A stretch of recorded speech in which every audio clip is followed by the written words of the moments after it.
Hi guys, welcome to the Her Campus YouTube channel. I'm Tori. I'm a junior film major at Hofstra, and today we're going to be talking about shopping sustainably and ethically and why it's important and how you can still do it on a budget. Shopping ethically basically means that you are holding corporations accountable for how they are creating their products and ensuring that they are not participating in any harmful activities to do that. So this can include things like testing on animals or exploiting their workers, which would include like child labor and unsafe work conditions.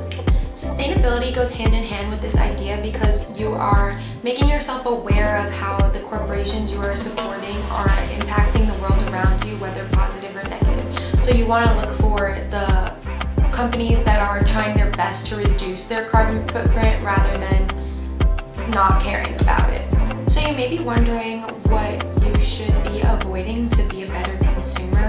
So the main thing is to avoid fast fashion. So this would include online places like Nasty Gal, Romway, Shein, Fashion Nova, Misguided, etc. Like all of those like online super cheap stores. I know they are really easy to like fall into the trap of and just order a bunch of stuff, but it is very bad for the environment. It is not well made, and also it is having a really negative impact on the workers that are creating those clothes. Fast fashion utilizes cheap materials and labor to create clothes at a quick pace in order to turn out collections. And I just want to say this doesn't just include those online stores, it also includes in-person places like Forever 21, Urban Outfitters, Zara, etc. Vox actually wrote an article where they said that Zara alone churns out roughly 840 million garments every year for its 6,000 stores worldwide, often at sub-poverty wages for its workers. So you may be wondering, why is this bad? But then you find out that 12.8 million tons of clothing are sent to landfills in the US every year, and that was found by Forbes. And honestly, when you think about it, like 840 million garments every year is so many, and they aren't selling all of them, and they basically just throw them away. They don't recycle. I just said recycle. They don't recycle that material to create new things. So it's basically a waste. And also Forbes found that the fashion industry's CO2 emissions are projected to increase by more than 60% to nearly 2.8 billion tons per year by 2030. So all of this is super bad for the environment and contributes towards global warming. This is a disaster! And none of this is to say like you're a terrible person if you've ever shopped at any places that are considered like fast fashion, because chances are we all have, like I do it, all of my friends do it, like it's just part of our, I guess, culture at this point. As long as you're becoming more aware of it and trying to decrease the amount you're giving to those corporations, it's just like you have to start somewhere. Like nobody's going to be 100% perfect like right off the bat. Like I personally just started learning about this. Like half of the stuff in my closet is from places that are considered fast fashion, but it's just better to be aware, like I said, and to kind of plan for the future, like a better more sustainable and ethical wardrobe. So I wanted to include some of the brands that I found that are ethical and sustainable and you can still afford while on a budget. So one brand I found is Change. So they have a whole page on their website dedicated to all of the philanthropies that they donate their profits to. So this includes places like the NAACP and the Trevor Project, and also when you are shopping on their website and you click on one of their products, you can see exactly like why it's considered sustainable. This particular shirt saved 500 gallons of water, it prevented 48.5 pounds of CO2, and it avoided 305 harmful pesticides. So they sell a couple of different things, but the main thing that they sell are these graphic tees. So they have a bunch of different sayings on them. So some of them include, when the power of love overcomes the love of power, the world will know peace. And then another one says, always be kind. And there is a bunch of other ones. They're all really cute. They kind of remind me of like something they would sell at Urban or like Forever 21, but they are like the proceeds are going towards a good cause. So you know they're kind of not just doing this to be performative. Also, you just know that the quality is going to be better and that they are handpicking the materials they use to help work towards a more sustainable future. So another brand that I found while doing research for this video is Wasi Clothing. So on their website, it states Wasi Clothing is a Brown-owned Bolivian-American business based in sunny Los Angeles, California.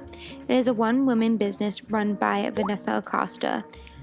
Wasi Clothing's mission is to put Bolivian culture on the map, as well as elevating and creating a safe home for people of color and allies to shop. So they sell a few different things. The main thing they sell is the graphic tees, and they have a bunch of different like cute sayings and drawings on them. And also they have a few different pairs of pants and dresses and tops that are made of like different textiles, but as they say in their description, it's run by 2 people right now, so everything is in limited quantity. But they say that if you want a certain size or something that's sold out, to not hesitate to contact them because they might be able to help and make that item just for you. And then I wanted to talk about 2 more brands that are more well known that personally I didn't know were so caring for the environment and conscious of their workers' well-being, which are, one of them is Levi's. So on their page, they have multiple pages that talk about what they are doing to become a better brand, and recently they actually created the most sustainable jean that they have in their inventory, and they state that these jeans represent an important step in our journey to reduce the environmental impact of our products and keep garments out of landfills. And they also have a whole page where they discuss everything that they are doing to help with certain issues. So this one is talking about how they are working with the Better Cotton initiative to help farmers meet the challenges they face by using less water and chemicals while achieving higher yields of cotton. And this one talks about trying to reduce how much water they use. This one talks about trying to help with climate change. And this one talks about the problems with using chemicals and pesticides on their plants. Their website also states that in 2011, they launched the Workers' Well-Being Initiative, which aims to improve the lives of the women and men who make their products with factory-based programs that address issues related to health, financial security, and gender equality. And they have, at the moment, 200,000 workers in their supply chain that are part of these programs. And then the other corporation that I wanted to talk about was Patagonia. So personally, I don't know much about Patagonia. I've never bought anything from them, but I do have a bunch of friends who always wear their stuff and they love it and they say it is so comfy. So I wanted to look more into it when I found out that they are one of like the leading brands that are devoting themselves to have a more positive impact on the environment, especially. So on their website, it says, over the years, Patagonia has built a robust social responsibility program that analyzes and manages the impact their business has on the workers and communities in their supply chain. Their goal is not to just minimize harm, but to create a positive benefit of the lives that they touch through their business. On their website, they have a bunch of statistics on how they're doing this season and how they've been doing in past years. So this season, 72% of their materials were made from recycled fibers, and switching to recycled allowed them to avoid 11,500 metric tons of CO2 emissions this year, which is enough to power 1,300 homes for a year. So they have launched something called Wornwear, which they describe as a set of tools to help their customers partner with Patagonia to take mutual responsibility to extend the life of their products that they make and customers purchase. So this basically allows customers to send back products that they've bought that they don't have a use for anymore so that other people can purchase them at a reduced price. So it's basically like Patagonia's online thrift store. There's also a website called Good On You.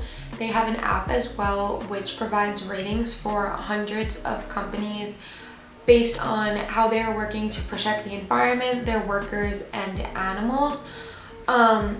They have every place that you can think of, basically, like all of the popular stores that you would find in a mall or most likely shop from online, and they rate them out of 5. So I know like 3 is like it's a start, 4 is good, 1 is like do not even go near them. But I think this is a really good resource to have because like I know a lot of us don't have a bunch of time to be doing a ton of research on the corporations we're supporting, and also some of these corporations' websites can be confusing. Like I know when I was looking for stuff for the video, Shein has a whole page on their website that is like how we're pledging to be better, but like we know that's not the case. So Good On You does do the research for you. It's also good to just kind of look into those ratings as well because some of them haven't been updated in a while, so just be a little conscious when you are using the app, but it is definitely a good place to start. So one of the main things is to thrift your clothing instead of buying them new all the time. Thrifting has seen a bit of controversy in the last few years just due to its rising popularity, and it is for good reason. The rise of popularity in thrifting can negatively impact lower income communities that rely on these places as their main source of getting clothing because they can't afford full price brand name places. I think it's just good to be aware of this when you are planning on going thrifting, so you can try to avoid stores that are in those areas, and also just know that you shouldn't be purchasing things like winter coats, socks, shoes, etc. Like those bigger, like more expensive things that people wouldn't be able to afford otherwise. Also, I saw multiple articles when I was doing research for this video about how there's a mass shortage of plus size clothing available in thrift stores, so just kind of try to avoid buying those sizes unless that is your size that you need.